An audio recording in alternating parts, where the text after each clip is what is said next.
That was a lovely sunset. Let's go find Sunset Lady for the Afterglow Show.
Well, hello, Sunset Lady.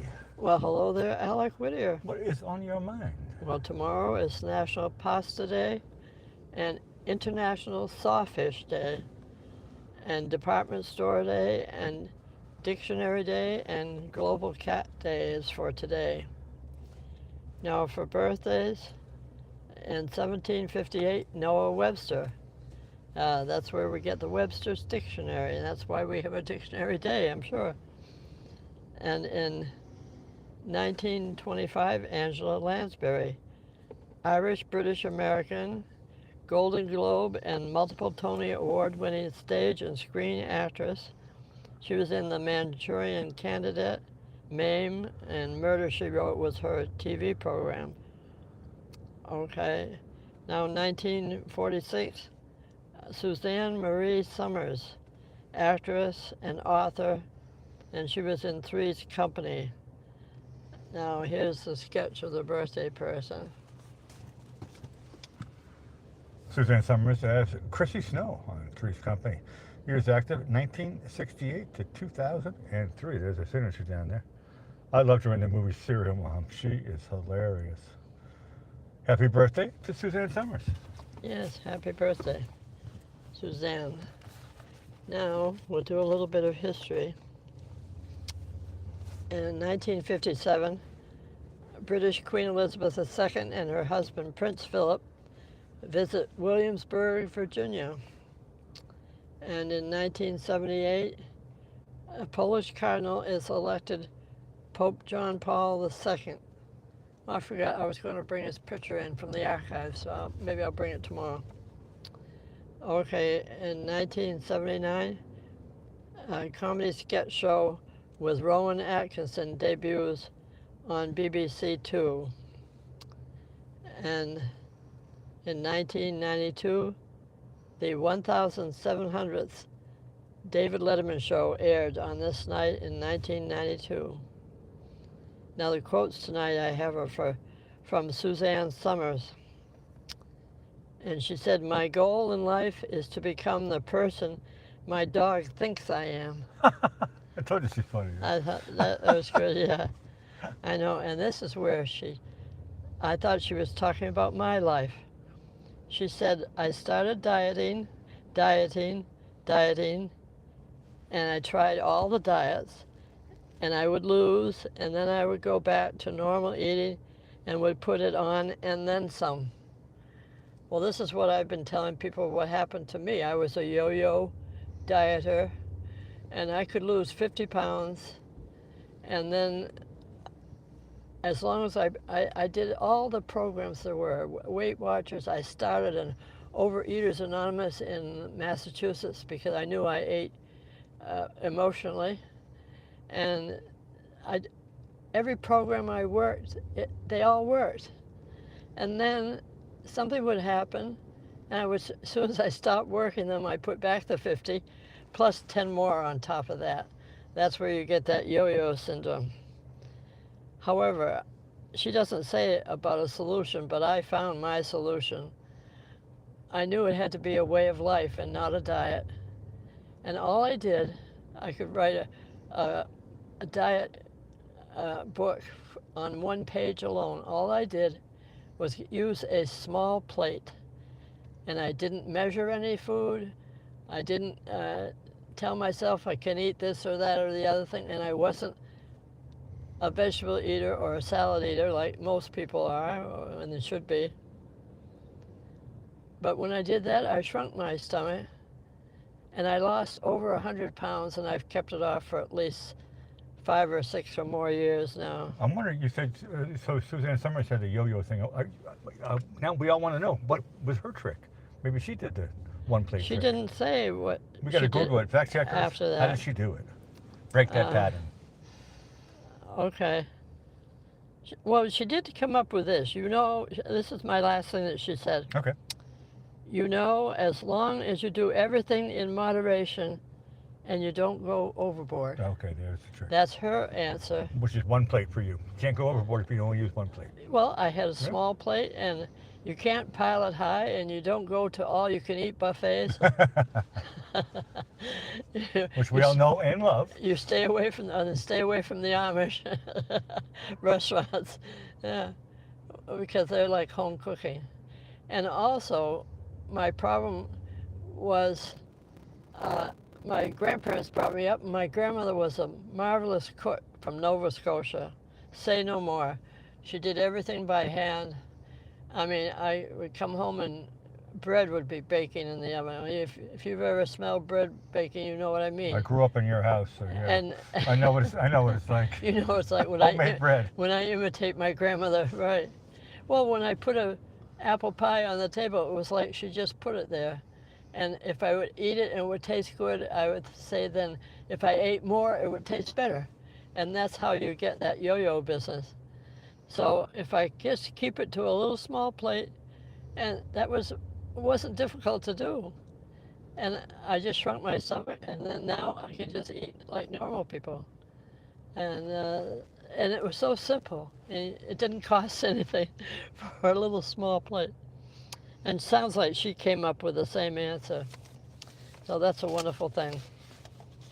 And I'm sticking with it. Okay, now for humor tonight, I'm doing dictionary humor. Well, good, at least it's not food. We did that for Emerald last night. Okay. Did you know I just read through 6 pages in the dictionary? I need more information. Well, now I'm past caring about anything. Okay. What word is spelled wrong on every dictionary? The word wrong. Bingo. The word wrong is that. That's what it is. What's the longest word in the dictionary? Well, it used to be supercalifragilisticexpialidocious. Well, that's right. Well, the one they said was the word smiles because it's a mile between the 2 S's. Okay. Oh, that's good, actually. I like that. Did you know I'm tearing out pages of the dictionary? No, I didn't know that. Well, so far I'm up to mischief. How is a thrown dictionary similar to a bird's flying south for winter? Pass. Well, they're both flying in formation. Information. Yeah, I like that. Got it. Did you know I read the whole dictionary the other day?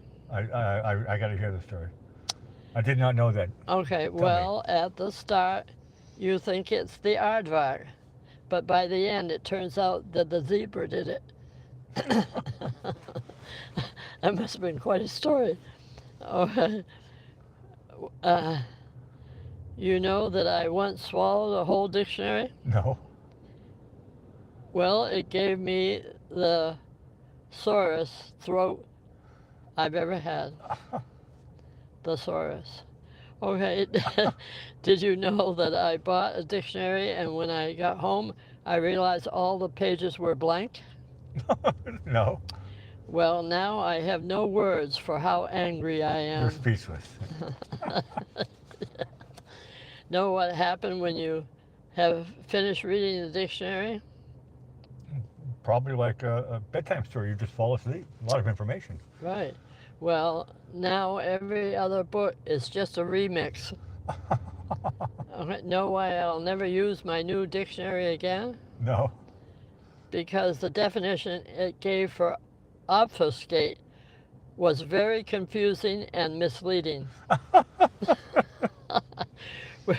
Which brings us to our dear Chuck Norris, the man, the myth, the legend. Mr. Dictionary himself. Well, when Chuck Norris spells something wrong, autocorrect changes all the dictionary to the way he spells it. Yes, end all be all. Is that it? That's it. That's awesome.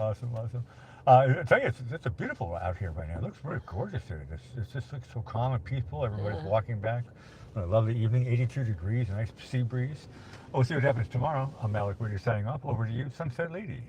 Yeah, I wish we could put this in a bottle and bring it out next July or We have it something. on tape on YouTube. It's even better. Yeah, right. Okay. Well, thank you, Alec Whittier, and we want to thank all those who have subscribed to our channel and shared these heavenly sunsets and afterglow shows with their family and friends, and hit the like button on their way out, and we'd appreciate a comment under our video. And I'll say goodnight for now and sweet dreams as we play our theme song you wrote under Whittier called Running Around This Town. And I'll say goodnight for now and hope to see you all tomorrow night, and all the best from Sunset Lady.